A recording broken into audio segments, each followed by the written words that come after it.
Bom dia, alunos! Vamos iniciar agora a nossa correção dos exercícios de revisão.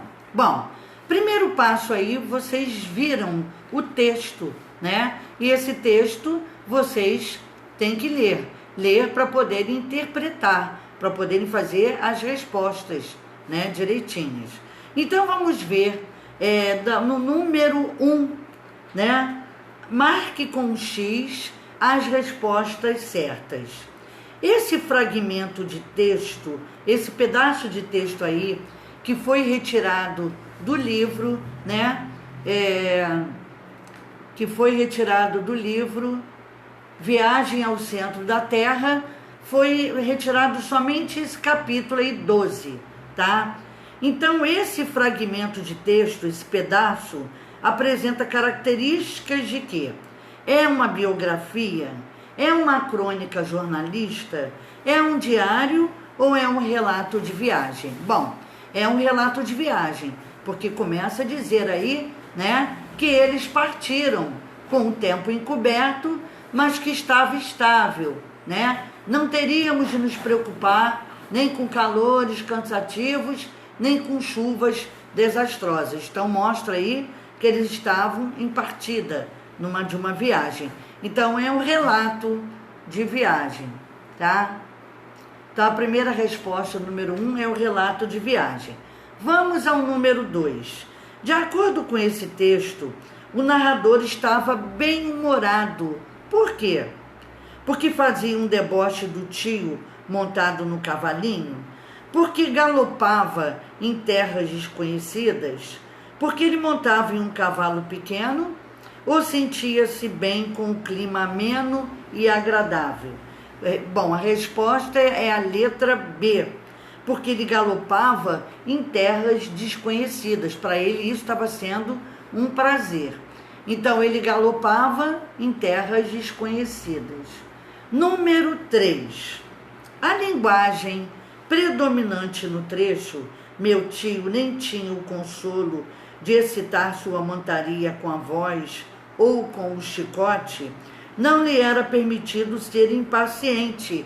Isso na linha 26, nas linhas 26 e 27. Então é uma linguagem científica, é informal, é padrão ou é regional? Ela é padrão, ela é escrita no certo, na forma correta, né? Seguindo as normas padrão, né, da língua portuguesa. Então, a linguagem é na língua padrão. Letra C, a resposta. Número 4. No trecho, meu tio nem tinha o consolo de excitar sua montaria com a voz ou com o chicote. Nas linhas 26 e 27, o termo destacado estabelece uma relação de quê? Né? É uma relação de alternância, né? Esse termo aí, o ou uma coisa ou outra, então é uma alternativa. Então corresponde à letra B, de alternância. Continuando. Número 2. Responda as perguntas que seguem. A primeira, da letra A. Por que a escolha de uma pessoa do discurso é importante em um relato de viagem? Bom, porque os relatos de viagem expressam a visão de uma pessoa a respeito de situações vivenciadas nos lugares visitados por ela, acrescentando ainda suas impressões e seus sentimentos, né? Então é importante porque a pessoa tem que falar daquilo que ela está vendo e as sensações que ela está sentindo. Então, porque os relatos de viagem expressam a visão de uma pessoa a respeito de situações vivenciadas nos lugares visitados por ela, acrescentando ainda suas impressões e seus sentimentos. Letra B. O relato de viagem costuma apresentar continuidade. Por quê? Pois os fatos são expostos na sequência em que ocorreram. Então, uma coisa vai continuando a outra, tá? Então, pois os fatos são expostos na sequência em que ocorreram. Letra C, agora. A indicação de marcadores de tempo ajuda a organizar o quê? Organiza as informações, possibilitando saber, por exemplo, quanto tempo a viagem durou ou em que momento do dia os fatos aconteceram, ocorreram, né? Bom, letra D. Qual é a função da descrição em um relato de viagem? Então, qual é a função? Desculpa aqui. Qual é a função da descrição em um relato de viagem? Para que ela serve? Bom, ela contribui para o leitor visualizar melhor o cenário, tá? Letra E. Qual é o objetivo de um relato de viagens? Bom, é relatar o que está sendo visto, o que acontece, né? Então, é relatar situações vividas durante uma viagem, expondo ainda sentimentos e sensações sentidas pela pessoa que está, né, viajando e que relatou. F. Quem é o público-alvo no relato de viagem? Bom, são as pessoas que se interessam por aventuras, por viagens e relatos. Então, são pessoas que se interessam por aventuras, viagens e relatos. Letra G. Quais são as características do relato de viagem? Bom, as características são, primeira, relatar situações reais, porque tem que ter existido, né? Você não vai inventar. E que ocorreram com uma pessoa. Também tem que ter o emprego da primeira pessoa. Por quê? Se é um relato, alguém está contando. Eu conto, né? Então tem que estar na primeira pessoa do discurso. Tem que ter outra característica, marcadores de tempo, né? Para mostrar o tempo em que aconteceu a história, né? Em que período. E tem que ter a descrição, né? Para poder falar de forma minuciosa sobre as coisas vistas durante a viagem. Então, relatar situações reais que ocorreram com uma pessoa, usar também o emprego da primeira pessoa do discurso e marcadores de tempo e descrição. Letra H. O que são expressões idiomáticas? Agora entramos em outro assunto. São expressões que não podem ser interpretadas de forma literal, real, né? Essas expressões, elas não mostram pra gente na hora o real. Você tem que interpretar. Igual no caso, estou com a pulga atrás da orelha. A pulga atrás da orelha dá a impressão no real que é uma pulga que está andando atrás da orelha. Mas esse sentido aí é no sentido que você tem que interpretar. Estou com pulga atrás da orelha, estou com dúvidas, com desconfiança, certo? Então agora vamos para o número 3. O que significam as expressões idiomáticas sublinhadas nas frases abaixo? Da letra A.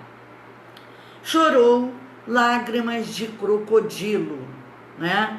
Ou seja, lágrimas falsas. A pessoa não estava, né, chorando verdadeiramente, estava utilizando-se de falsidade. Então, lágrimas falsas. Letra B. A vida é uma caixinha de surpresas. Aí, quando a gente fala em caixinha de surpresas, no sentido real, a gente só visualiza uma caixinha, né, enfeitadinha. Mas caixinha de surpresas, como expressão idiomática, tem que ser interpretada. Essa caixinha de surpresas significa o quê?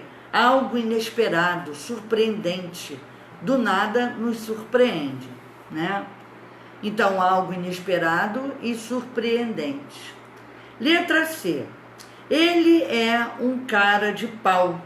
Bom, Quando a gente imagina no real, parece que a pessoa tem um pau na cara, mas não é isso. É uma expressão idiomática que faz a gente interpretar o seu sentido, o seu significado. Pessoa cara de pau é uma pessoa folgada, atrevida, ok? Vamos ao número 4, complete. Letra A. Diário íntimo, agora que nós vamos revisar. É o diário escrito por alguém e só para si mesmo ou para si mesma, tá? Então, o diário íntimo é o diário escrito por alguém no dia a dia e que é só para si mesmo, não tem público-alvo, tá? Letra B. O diário é destinado a quem? Ao próprio autor. Não é para divulgar para as pessoas, porque é íntimo. Letra D. Letra C. O diário é escrito em que pessoa? É escrito na primeira pessoa, tá? Porque fala de si mesmo, ok? Nos seus escritos. Bom, na letra C, já dissemos, né? É na primeira pessoa. Letra D. As partes do diário elas são divididas em cabeçalho, que é a parte inicial, vem o vocativo, que é um chamamento para quem nós estamos escrevendo no diário, que é o próprio diário, e assinatura para finalizar. Letra E. As informações apresentadas no cabeçalho do diário íntimo são... Bom, no cabeçalho a gente coloca a data, né, em que os episódios, né, os acontecimentos narrados ocorreram, tá? Então, no cabeçalho a gente coloca a data em que os episódios ocorreram. Letra F. Nos diários, a função do vocativo é o quê? É criar proximidade entre quem escreve e o diário, ok? Letra G. Aliás, não tem a letra G. Tem. Quando no diário a descrição procura reproduzir objetos ou pessoas caracterizando-os como são na realidade, é chamada de que tipo de descrição? É descrição objetiva. Se descreve o que é real, tá? Então, descrição objetiva. Na letra H, quando no diário a descrição qualifica, dá qualidades a algo, alguém, por meio de impressões, reproduzindo o objeto como ele é visto e sentido pelo observador, é chamada de descrição subjetiva, porque aí não é real, são as ideias dadas pelo escritor, tá? Pelo observador, né? Bom, agora vamos para, então, descrição subjetiva. Vamos agora ao número 5, letra A. Cite, na letra A, características do diário íntimo. O diário íntimo é escrito na primeira pessoa, porque é ele ou ela que falam sobre si mesmo, né? Contando alguma coisa no diário. A característica também seguinte, é um relato do cotidiano, conta-se histórias do dia a dia. Apresenta marcas de subjetividade. Por quê? Porque são as ideias do autor, do escritor. Em sua estrutura, costuma apresentar cabeçalho, parte inicial, o vocativo, né? E assinatura. Letra B. Então, é escrito em primeira pessoa, é um relato do cotidiano, apresenta marcas de subjetividade em sua estrutura, costuma apresentar cabeçalho, vocativo e assinatura. Vamos à letra B. O público-alvo do diário íntimo, quem é? É o próprio autor, ok? C. O objetivo do diário íntimo é registrar memórias, né, as lembranças que a pessoa tem, reflexões, o modo dela pensar, os seus sentimentos e as suas experiências vividas. Então, registrar memórias, reflexões, sentimentos e experiências vividas. Letra D. Definição de descrever. O que vem a ser descrever? É representar verbalmente, né, um ser, um objeto, uma cena, uma situação mediante indicação de características que particularizam e individualizam, tá? Então, descrever tudo isso aí. Você vai representar verbalmente um ser, né? Um objeto, uma cena que você viu, uma situação mediante indicação de características que particularizam e individualizam, porque são suas, né? E a letra E e última, a estrutura. Qual é a estrutura de uma descrição? Não esqueçam isso aí, hein, gente? A estrutura de uma descrição, ela é formada pelo verbo ser e um adjetivo, tá? Então, ela forma-se pelo verbo ser e por um adjetivo. Bom, aqui foi dada aqui nós fizemos a correção das atividades, né, propostas para vocês, e eu peço a vocês que olhem novamente para fazerem uma correção certa, ok? Não deixe nada de erradinho. Um beijo e bom dia para vocês.